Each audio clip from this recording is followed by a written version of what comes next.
welcome you all my lecture series of C programming. In today's class, we are going to see about the two-dimensional arrays and example of two-dimensional array. So already we have seen what is the two-dimensional array and how that different from one-dimensional array. So the two-dimensional array have rows and columns.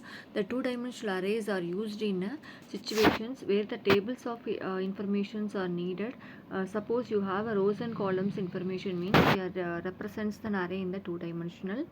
So the same way how the one dimensional is declared and initialized, the two dimensional also done.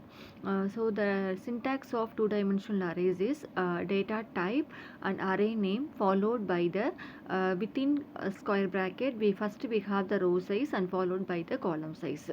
For example, you have that int a of 3 3. That is that this example implies that the name of the array is a. The data type is an integer. It contains the 3 rows and 3 columns, so that we can declare the 3 by 3 rows and columns in this array. So now how we are going to initialize the two dimensional array means either in the compile time or runtime we can initialize.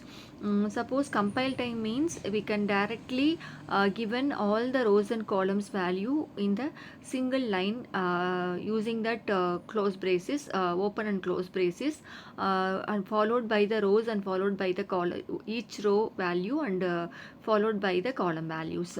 And also we can initialized in the compile time using that index value of rows and columns. So how that two-dimensional arrays are accessed means like the one-dimensional array we can access through a row and column. We can access the each element in the two-dimensional array. For example, in our example, we have a row, 3 rows and 3 columns. Suppose in that table, we have given that 9 values. Suppose what is the value of a of 0, comma 1? Anyone can tell? Yes, the 0, comma 1 values is 6. So 0th row, 1th column, that is the element space in that 0, comma 1. So we can access the element using the row and column value. This is in the two-dimensional array. So the example of two-dimensional array is a matrix addition. All we know that what is a matrix addition.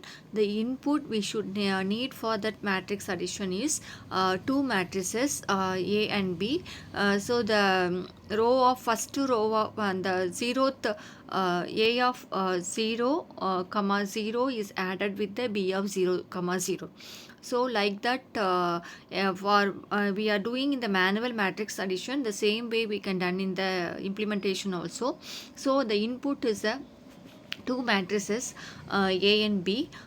So the all the A and B matrices are 3 by 3 rows and columns. So we are going to store the result in the C resultant matrix, that is called it as a C matrix.